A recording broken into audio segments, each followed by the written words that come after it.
હવામાન વિભાગની આગાહી છે ચક્રવાત નલિયાથી 360 કિલોમીટર આગળ વધ્યું છે। ગુજરાત ઉપર તેની કોઈ અસર નહીં થાય। આજે વરસાદનું જોર ઘટ્યું છે અને વરસાદને લઈને આજના દિવસ અંતે કોઈ એલર્ટ નથી। આવતીકાલે રાજ્યમાં ફરી વરસાદ શરૂ થશે। 1 સપ્ટેમ્બરથી 6 સપ્ટેમ્બર સુધી ગુજરાતમાં વરસાદ રહેશે। આવતીકાલે ગુજરાતમાં ભારે વરસાદની આગાહી છે। આજે છૂટાછવાયા વરસાદની શક્યતા રહેશે। આગામી 2 દિવસ સૌરાષ્ટ્રમાં છૂટાછવાયા વરસાદની સંભાવના છે। બંગાળની ખાડીમાં ડિપ્રેશન બનવાની શક્યતા હોવાથી ગુજરાતમાં વરસાદની શક્યતા રહેશે। ગઈકાલે બનેલા ચક્રવાતની ખૂબ ઓછા બનતા હોય છે। આજ દિન સુધી આવી સિસ્ટમ માત્ર 3 વખત બની છે। આ પહેલા 1944માં ઝારખંડ નજીક, 1976માં ઓડિશા નજીક અને 1986માં દક્ષિણ ગુજરાતમાં આવી સિસ્ટમ બની હતી।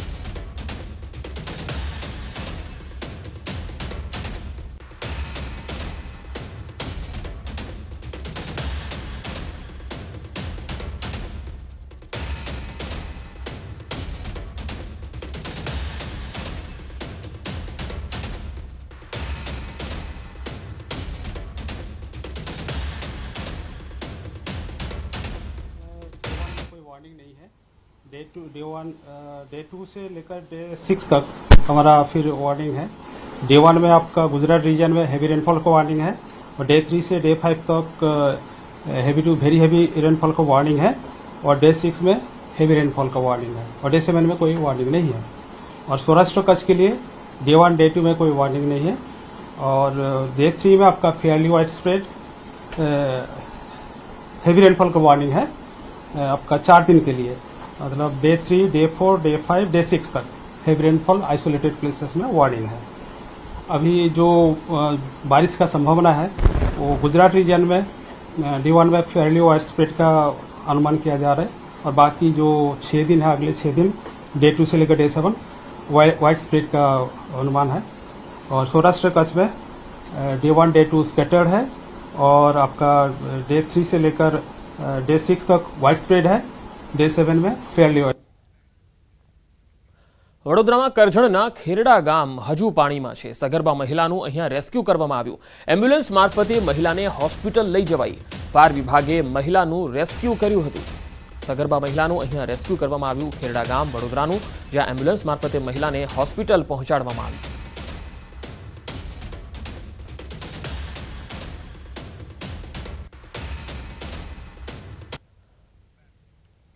અમદાવાદમાં પોલીસનું મેગા સર્ચ ઓપરેશન ચાલી રહ્યું છે। સરદારનગરમાં પોલીસનું સર્ચ ઓપરેશન 10 ટીમો બનાવીને બુટલેગરો પર રેડ પાડવામાં આવી રહી છે। પોલીસે દેશી દારૂના 34 કેસ નોંધ્યા છે। અમદાવાદ પોલીસે મેગા સર્ચ ઓપરેશન શરૂ કર્યું છે। સરદારનગરમાં પોલીસનું સર્ચ ઓપરેશન ચાલી રહ્યું છે। 10 ટીમો બનાવીને બુટલેગરો પર રેડ પાડવામાં આવી રહી છે। પોલીસે દેશી દારૂના 34 કેસ નોંધ્યા છે। તો 10 ટીમો અલગ અલગ વિસ્તારોમાં તપાસ કરી રહી છે। ખાસ કરીને સરદારનગર વિસ્તાર કે જે બુટલેગરો અને દારૂના અડ્ડાનું હબ કહેવાય છે, ત્યાં આગળ રેડ પાડી અને પોલીસે જે 10થી વધારે ટીમો અહીંયા મૂકી છે અને 34 જેટલા કેસ અહીંયા નોંધવામાં આવ્યા છે। આ સર્ચ ઓપરેશન આજે પણ ચાલુ છે। વધુ માહિતી સાથે સંવાદદાતા ઋત્વિજ સોની જોડાયા છે। ઋત્વિજ, આમાં 10 ટીમો જે સર્ચ ઓપરેશનમાં લાગેલી છે એમાં અત્યાર સુધીમાં 34 કેસ નોંધાયા છે। કેટલા બુટલેગરો મળી આવ્યા? પંકજ, જે સરદારનગર વિસ્તાર છે કે જ્યાં પોલીસ દ્વારા અવારનવાર આ પ્રકારે સર્ચ ઓપરેશન કરવામાં આવતું હોય છે અને ગઈકાલે મોડી રાત્રે એક સરપ્રાઇઝ ચેકિંગ કરવામાં આવ્યું હતું, જેમાં ઝોન 4ના અલગ અલગ પોલીસ સ્ટેશનના સ્ટાફને સાથે રાખીને લગભગ 10 ટીમો બનાવવામાં આવી હતી અને એસીપી સહિતના જે પોલીસ અધિકારીઓ છે તે આ સર્ચ ઓપરેશનમાં જોડાયા હતા અને સમગ્ર સર્ચ ઓપરેશન દરમિયાન અલગ અલગ 34 કેસ પણ પોલીસ દ્વારા કરવામાં આવ્યા છે અને વારંવાર જે અસામાજિક પ્રવૃત્તિઓ ચાલતી હોય છે કે જુગાર છે કે દેશી દારૂનું વેચાણ છે, આ તમામ જે અસામાજિક પ્રવૃત્તિઓ છે તેના પર લગામ લાગવા માટે પોલીસ દ્વારા આ કાર્યવાહી કરવામાં આવતી હોય છે અને ફરી એક વખત પોલીસે મેગા સર્ચ ઓપરેશન કરીને આ કાર્યવાહી કરી છે। જી ઋત્વિજ, આભાર માહિતી આપવા માટે। સુરેન્દ્રનગરના થાન તાલુકાના તરણેતરના ખાતે વિશ્વ પ્રસિદ્ધ તરણેતરનો ભાતીગળ લોકમેળો ચાલુ વર્ષે પરંપરાગત રીતે યોજાશે। 6 સપ્ટેમ્બરથી 9 સપ્ટેમ્બર સુધી યોજાનાર આ મેળાના આયોજનને લઈ તરણેતર ગ્રામ પંચાયત ખાતે બેઠક મળી। ચાલુ વર્ષે પણ રાબેતા મુજબ તરણેતરનો લોકમેળો 4 દિવસ માટે યોજવાનો નિર્ણય લેવાયો છે। આ બેઠકમાં સાંસદ ચંદુભાઈ સિહોરા, કલેક્ટર કેસી સંપટ, જિલ્લા પોલીસ વડા ડોક્ટર ગિરીશકુમાર પંડ્યા, સરપંચની ઉપસ્થિતિમાં આ બેઠક થઈ હતી। અગાઉ તરણેતર ગ્રામ પંચાયત દ્વારા વરસાદની પરિસ્થિતિને ધ્યાનમાં રાખીને મેળો નહીં યોજવા થોડા દિવસો પહેલા કલેક્ટરને રજૂઆત કરી હતી।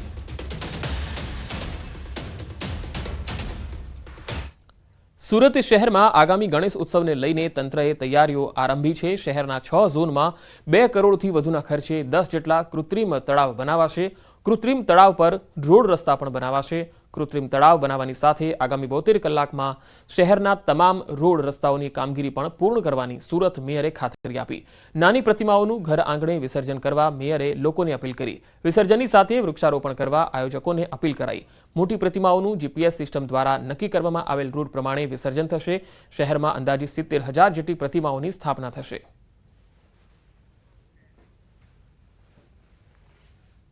છેલ્લા ઘણા વર્ષથી કે તાપી નદી પ્રદૂષિત ન થાય તેમાં કોઈ પણ પીઓપીની મૂર્તિઓ પધરાવી નહીં। તેના ભાગરૂપે સુરત મહાનગરપાલિકા દર વર્ષે પોતાના 6 ઝોનમાં 10 કૃત્રિમ તળાવો બને છે। તેની તૈયારીઓ પણ અત્યારે સુરત મહાનગરપાલિકાએ પૂર્ણ કરવાના આરે છે તમામ તળાવો। અન્ય સમાચારો પર નજર કરીશું। હાલ રોકાઈશું એક વિરામ માટે।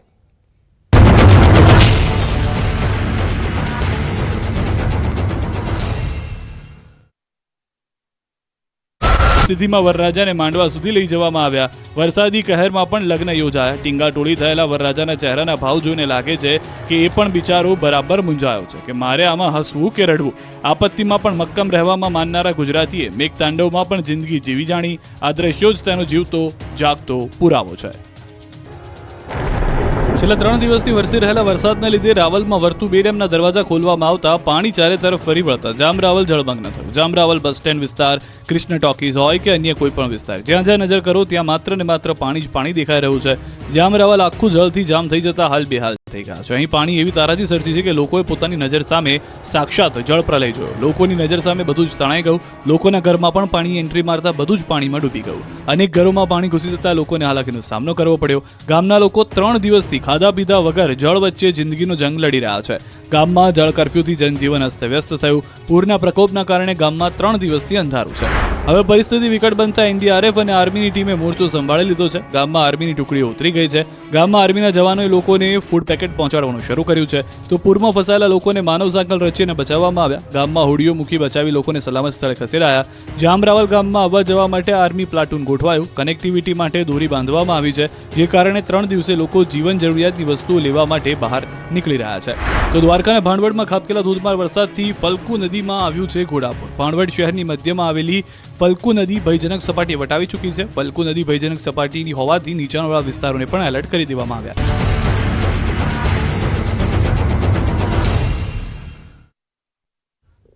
Welcome back.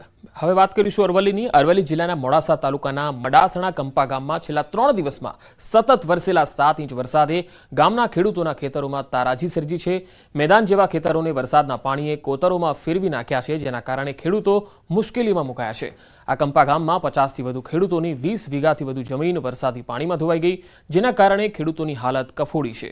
ખાસ કરી મદાસના કંપા 1000 વીઘા જમીનમાં ખેડૂતોએ મગફળીના પાકનું વાવેતર કર્યું, પરંતુ વધુ પડતા વરસેલા વરસાદે આ ખેડૂતોને પાયમાલ કરી નાખ્યા।